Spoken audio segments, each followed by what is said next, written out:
Imagina esse campo plantado de trigo maduro, parecendo ondas de ouro. Essas árvores, imagina as cerejas vermelhinhas, maçãs, peras. Isso é bom. Guerra não é. Mas fim da guerra não significa felicidade total. Eu preferia não contar isso, porque são muito tristes. Encontros, desencontros, desafios, dificuldades, alegria, solidão, pessoas, lugares, tristeza. Você sabe mesmo do que eu estou lhe falando? Hoje você vai conhecer a história de uma pessoa que, com seus altos e baixos, sabe descrever com sabedoria o que é essa jornada chamada vida. Enjoy! Meu nome é Edward Adolf Wittner, nascido na Polônia, cidade de Jarosław. Estive no campo de concentração, mas não participei do marticínio. Fui salvo por descoberta que o meu sobrenome não fazia parte dos israelitas. Sou sobrevivente da Segunda Guerra Mundial.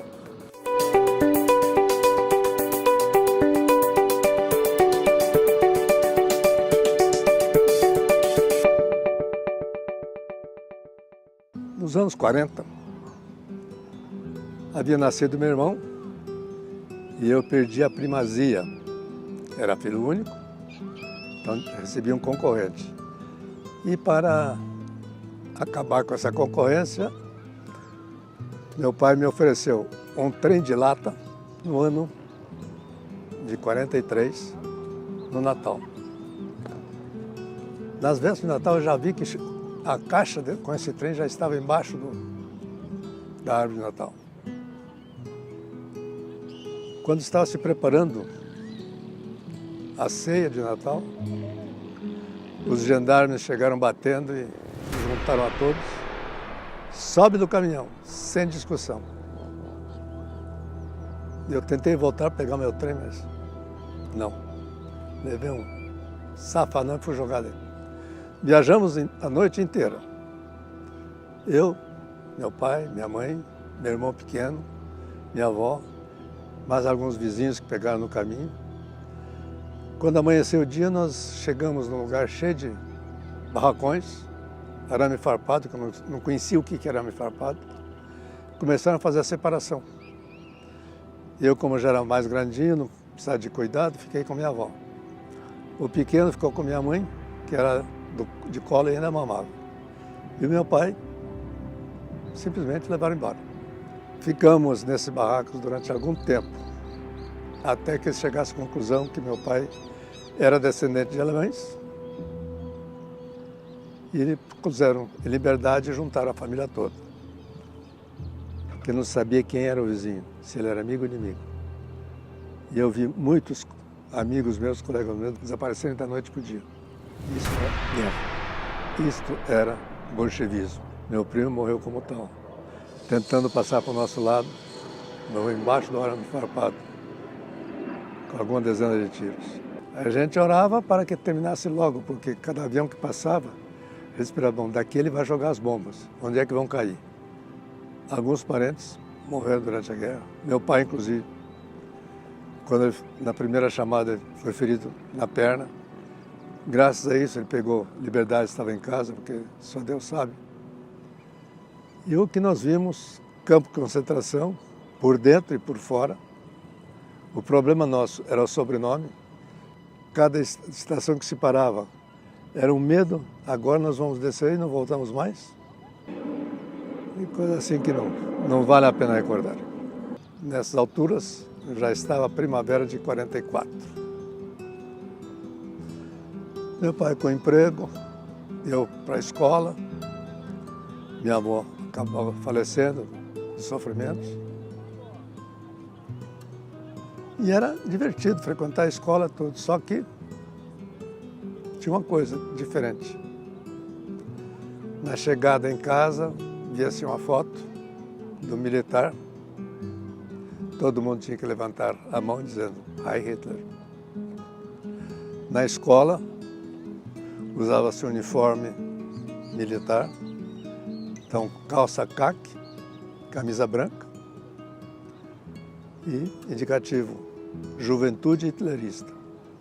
Mas eu, como criança, me divertia bastante, porque tinha bastante jogos, cantos, marchas, mas eu sabia o que significava essa juventude hitlerista.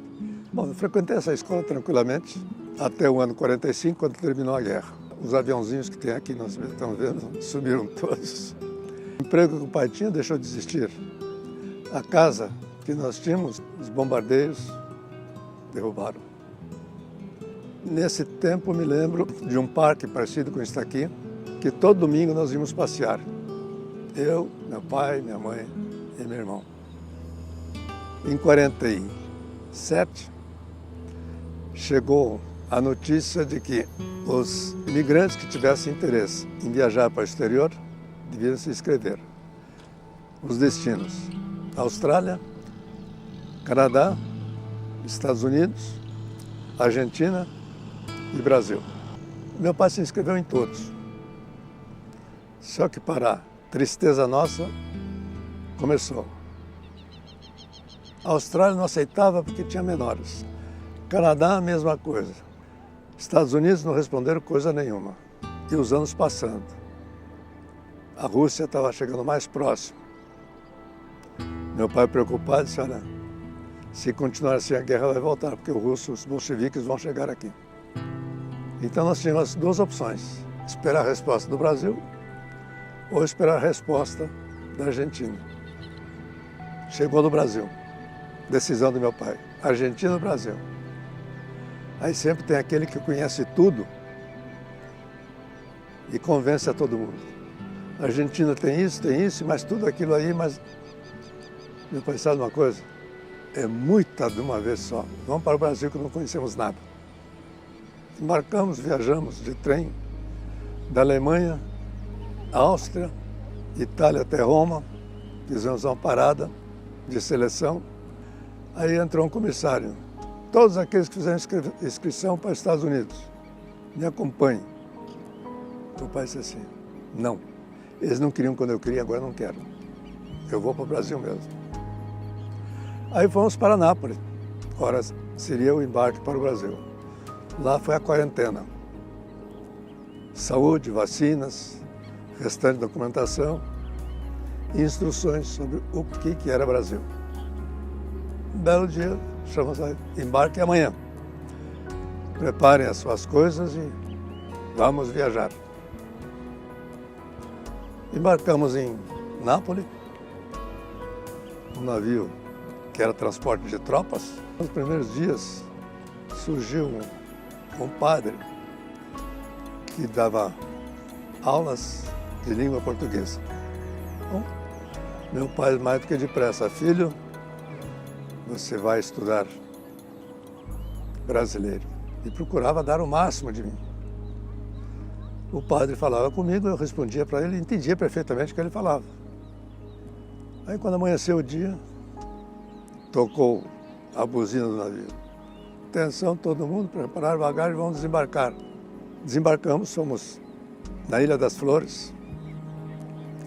Outra quarentena. Nós tínhamos que tomar vacina contra as doenças aqui do trópico. Aí veio a primeira seleção de pessoas que queriam emprego no Brasil. E meu pai sempre me levava a tirar cola, vai interpretar. No primeiro que eu cheguei, falou eu. Ia falar para ele. Meu pai ficou roxo. Filho, o que você fez com nossos dólares? 2 semanas gastando, você não entende nada, ninguém entende. Eu disse: pai, mas o padre entendia. Aí ele me falou porção de coisas que doeu no fundo. Aí saí à beira-mar, sentei numa pedra e comecei. Será que eu estudei mesmo? Aí nisso eu escutei vozes de crianças brincando na beira-praia. E um deles falando algumas palavras em alemão. Eu disse: opa, esse eu entendi. Aí meio sem jeito, com receio de ser mal recebido, perguntei em alemão: quem de vocês fala alemão? Aí surgiu aquele: eu falo. Aí eu falei: você me ensina a língua de vocês? Ensino. Aí eu saí correndo para dizer para meu pai que eu já achei alguém que podia me ensinar e ele falava alemão e amanhã nós vamos conversar tudo de novo. Aí todo dia de manhã para a praia. Aí eu perguntei, mas você disse que aprendeu alemão? Eu disse. E você não sabe falar nada? Eu acho que não, porque eu fui com meu pai e ninguém me entendeu. Fala um pouco para mim. Eu falei. Ele caiu na gargalhada. Pô, papai, todo mundo deu risada. O que será que eu falei? Eu perguntei, o que eu falei? Eu falei alguma coisa ruim, errada? Não. Esse português que você aprendeu não é do Brasil. Esse português é de Portugal. Isso chama-se Lisboeta. Aí, depois de uma semana, mais ou menos, já tinha várias coisas que eu podia falar. E chegou um fazendeiro que pretendia fazer uma ampliação da usina de açúcar. Aí o pai disse assim, então agora você serve para os outros também de intérprete para eles saberem tudo. Disse, tá bom. Onde é? Minas Gerais. Eu, nada de geografia. Meu pai, muito mesmo. Onde fica Minas Gerais? É no Brasil. É no Brasil, sim. Bom, nós chegamos na cidade de Alfenas. Aí viajamos para a fazenda e assim nós passamos um ano. Eu frequentava a escola, aprendendo português. E aí, o tempo passou, eu comecei a estudar, fazer o ginásio, depois científico, faculdade de Ciências Contábeis. Chegou já os anos 70, surgiu a informática. Como eu fui curioso, acabei descobrindo que era interessante para mim. Eu estou aqui. Neste meio tempo, tem vários especiais, que cada um deles vai dar um capítulo bem longo. E ao final de tudo, passam dias, anos, estações, e o que sobram são histórias. Já dizia Confúcio, para entendermos um pouco o futuro, precisamos olhar para trás e compreender o passado. Que tal separar um tempo para ouvir mais histórias? Aproveite! Elas nos trazem boas lições.